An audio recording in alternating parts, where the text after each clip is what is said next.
Japan's growing plight is a warning to the rest of the world, largely because it's coming from the rest of the world. Now, the Bank of Japan is still trying to sell inflation risks that, quite frankly, have all but disappeared recently. And the reason they've all but disappeared is globally synchronized recession, as even the Bank of Japan partly admits. Now, what they don't admit is that everything central banks do is just utter crap. It's all smoke and mirrors, including the need for rate hikes, which Japan also proves beyond any doubt aren't necessary. The cure for high prices is high prices. And now Japan is having to pay for them, like a lot of places around the rest of the world, with its recession. But Japanese officials, they don't want you to believe your lying eyes. They're saying, pay no attention to that deep recession last year. We're looking forward to a mythical soft landing that's going to be driven by a magical increase in pent-up demand that becomes actual spending. So while external problems continue to plague the Japanese economy, Japanese consumers, without any evidence, are supposed to come riding to the rescue.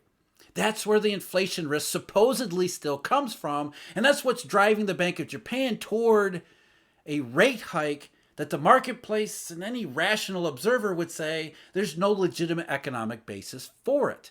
But again, central banks are all smoke and mirrors, especially in the face of a globally synchronized recession like we're seeing here. Back in January at the BOJ policy meeting, where the Bank of Japan officials somewhat disappointed people by not raising rates. And they said, well, these inflation risks that we keep seeing keep getting pushed further and further into the future. Their outlook said this: Japan's economy is likely to continue recovering moderately for the time being. Sorry, you just have to laugh given the recent statistics, especially GDP.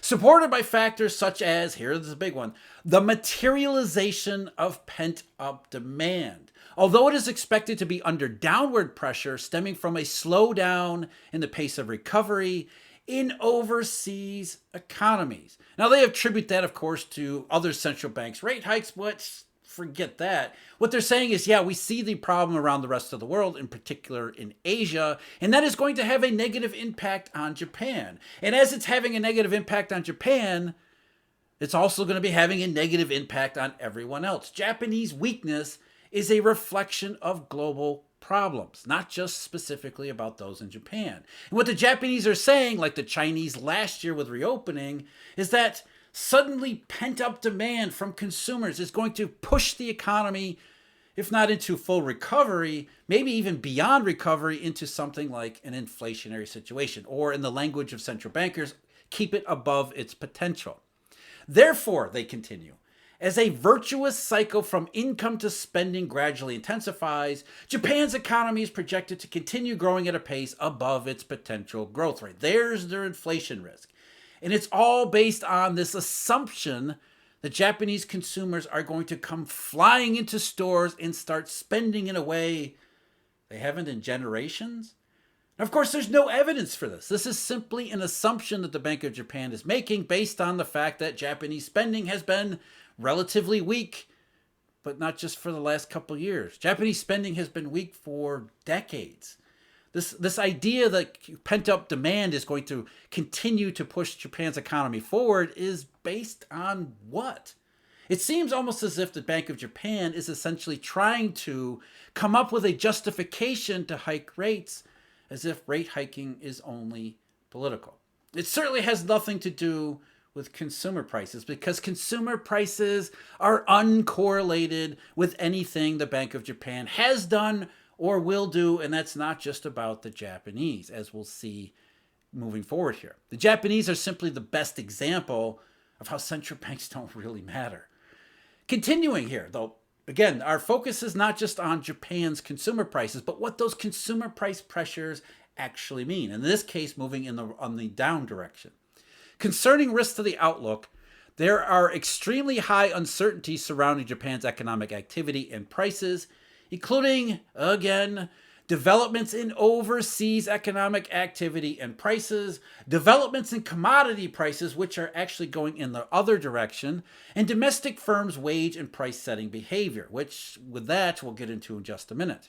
Under these circumstances, it is necessary to pay due attention to developments in financial and foreign exchange markets and their impact on Japan's economic activity and prices.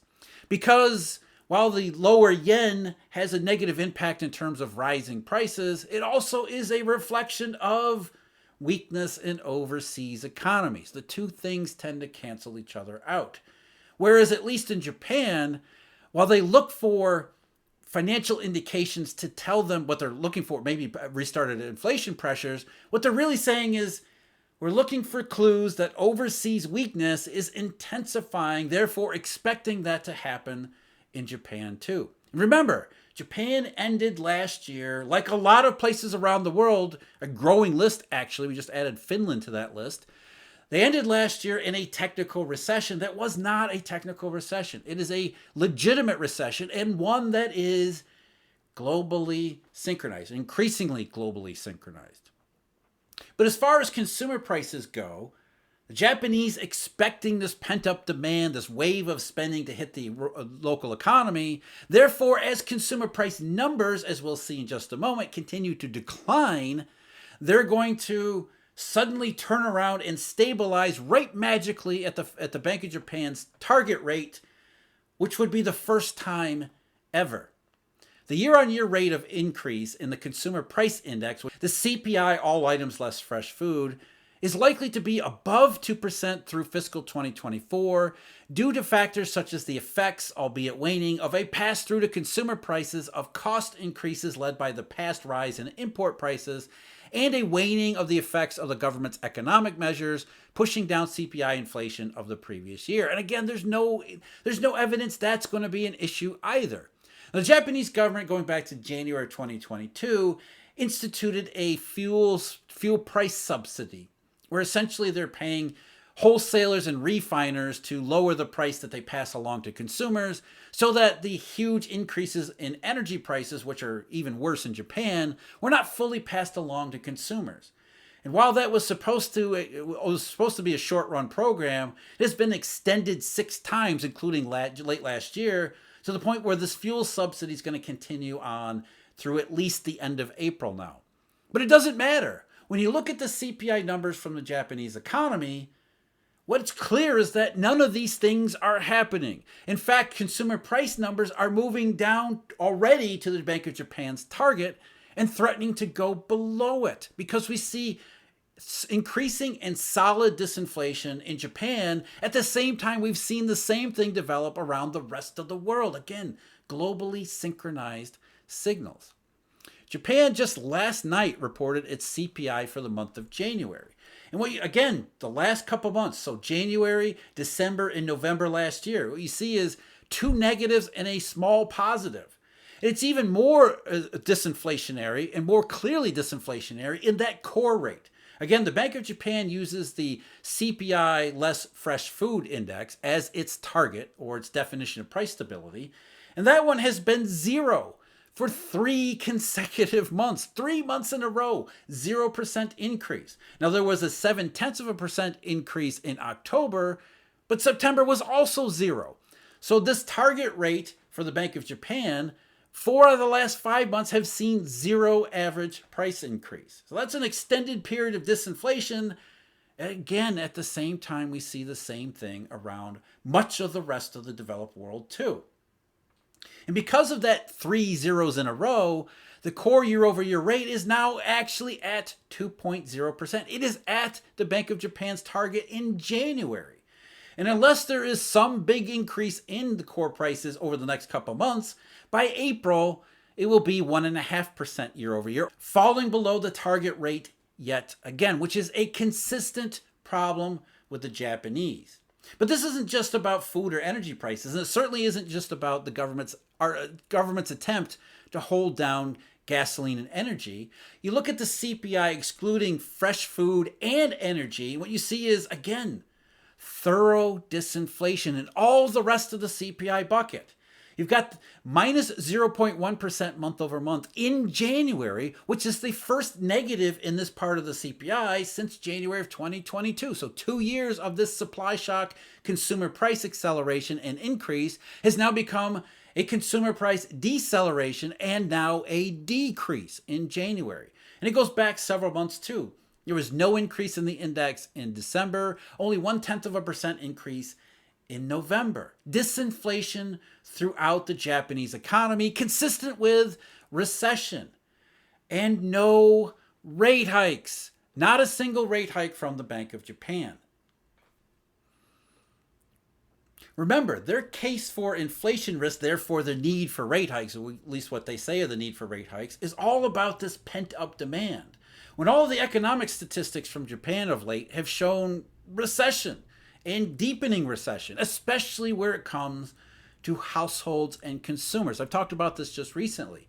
Japanese household incomes are an utter mess and disaster. And with that utter mess and disaster, household spending has actually held up relatively well, but is still decreasing. And with incomes being a disaster, what are the chances that household spending is going to suddenly surge in 2024? According to just the GDP figures, household consumption has been negative for 3 quarters running. And now the Bank of Japan says, well, that's going to suddenly increase out of nowhere in 2024. And it's not just that. More and more indications beyond GDP, the technical recession, the really bad recession at the end of last year. We also got PMIs just recently, the Japanese PMI, manufacturing PMI falling to a cycle low, which is reflecting exactly what the Bank of Japan was saying in terms of economic risk from around the rest of the world. Services PMI unexpectedly stumbled in February. The composite PMI was barely above 50, suggesting that conditions in Japan are not accelerating. They're still experiencing the problems from external global trade recession and global synchronized recession. And without the increase in household spending, it's only going to continue. Business investment, negative for 3 quarters in a row. And even imports and exports. You see the confirmation of Japan still gripped by the global trade recession. There is absolutely no legitimate economic case for rate hikes. It's all predicated on some future mythical pent-up demand soft landing scenario actually taking place. When we've seen the same type of assumptions fail time and time again. Remember, not just China. Last year, Europe was going to ride a wave of optimism and economic activity. The disinflation rebound was going to pull the European economy out of its downturn and set it on the path to moderate expansion and recovery in the second half of last year. That didn't work. Europe's economy instead had a very small rebound in the middle part of the year and then suffered, like Japan, maybe not a technical recession, but it is an accelerating decline in the second half of 2023. So the economic case for the rate hikes in Japan just aren't there. And the Japanese government bond market knows it. Not only knows it, it is pricing it. This is one reason why we watch JGBs, because even though popular imaginations holds that the Bank of Japan, because they own so many JGBs, there's no fundamental information in JGB yields, when there absolutely is. Long-term JGB yields have been lower since last fall. They participated in the bond rally, again, globally synchronized. We watch these things because they confirm these globally synchronized factors. And since even this year, as rates have backed up around the world, and as threats of a rate hike from the Bank of Japan continue to be whispered in the media for obvious intentional reasons, despite all that, JGB yields, long-term yields have been hanging in, and lately they've been moving lower again, modestly lower, because of the economic prospects in the Japanese economy. At the same time, however, the short end of the JGB curve, especially the 1-year JGB, which just hit not only did it turn positive, it just hit its highest positive yield since October of 2014. So almost a decade, on expectations that the Bank of Japan will indeed at some point end up raising rates. So you look at the JGB curve, the long end of the curve says, like the rest of the marketplace around the world, that's globally synchronized recession, lower growth and inflation expectations. But the short end of the curve says Bank of Japan is going to raise rates anyway, because none of this matters. It's not about economics. Central banks are all about politics, appearing to do something. And rate hikes, same thing. Japan's economy is in recession. Consumer price pressures are diminishing. They're in disinflation without a single rate hike from the central bank whatsoever. And it's been this way the entire time. Japan, as I said, the best example around the entire world for the irrelevance of these central bank activities. And it goes back to the beginning of the price target. Back in January of 2013, the Bank of Japan instituted its current price target. Before then, starting in early 2012, the Bank of Japan had set, like the Federal Reserve, a goal for consumer prices to increase around 1% per year. In January of 2013, under the shadow of Abenomics and the looming introduction of QQE, they raised that to 2% and upgraded it from a goal to a target. So this is January 2013. And over the period in between then, even though the Bank of Japan continues to state that it will hit this target at its earliest possible moment, it never has. The only times that Japan's consumer prices have increased above or even near the target was back in 2014 when the government instituted a VAT tax increase, which raised the price of a lot of consumer goods. But as soon as the base effects from that wore off in 2015, consumer prices were decelerating all over again because of Eurodollar number 3, globally synchronized. In fact, by 2016, Japan's CPI, despite the massive amount of QQE up to that point, along with the introduction of negative interest rates, Japan's CPI turned negative in 2016. There is no correlation with central banks. And then Japan's CPI rebounded later in 2016 and 2017 because of globally synchronized growth, or what we call around here, reflation number 3. But even then, the consumer price index never really got more than around 1% throughout 2017 into early 2018. But then what happened? Globally synchronized Eurodollar number 4.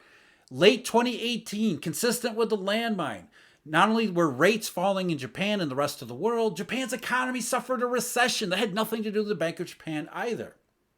So by 2019, with the economy in recession, the CPI was back down to around 0 again. Again, central bank doing exactly the same thing, but it doesn't matter in the real economy. And further proving my point, that the Japanese further proved the entire point, the government of Japan, at least in 2022, it took them several years, finally admitted that there was a recession in 2019. This very same one, the globally synchronized recession, that caused Jay Powell and the Federal Reserve to cut rates in 2019, concerned as they were, openly admitting about the overseas economies. That's what keeps coming back in all of these situations. References to overseas economies, which is nothing more than globally synchronized.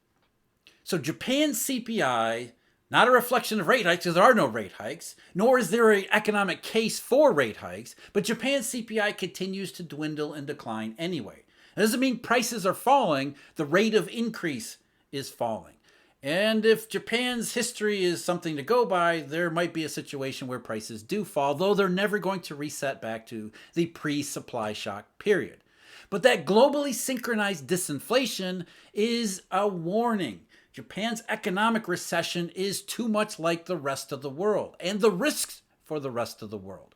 While the Bank of Japan talks about this pent-up demand that's going to magically create a soft landing, it's another lesson in not buying the soft landing scenario. As long as it takes, as stretched out and elongated as these cycles can be, and are being in this case, it's still a cycle. Japan shows exactly that, especially with consumer prices and consumer price pressures diminishing as quickly and as synchronized as they are. The cure for high prices is always high prices. And Japan is paying for them with its recession, but Japan is hardly unique. Like Germany, like the UK, and now Finland, which just joined the club too. More and more countries and economies, parts of the global economy have to pay for the supply shock with their own contractions. So Japan tells us central banks, they just don't matter in either direction, either trying to create inflation or trying to tame it. Globally synchronized factors, those are what matter. And even the Bank of Japan admitted, if for the wrong reasons, you have to watch the overseas financial and economic indications. They will tell you what the real risks are. And it's not restarted inflation. Speaking of legitimate inflation, I just had an extensive conversation with Lynn Alden and George Gammon. Money, inflation, economies, big picture, small picture. That's the video I've got linked below. The rest of that conversation is available to Eurodollar University members and subscribers. And if you are one, I cannot thank you enough. And until next time, take care.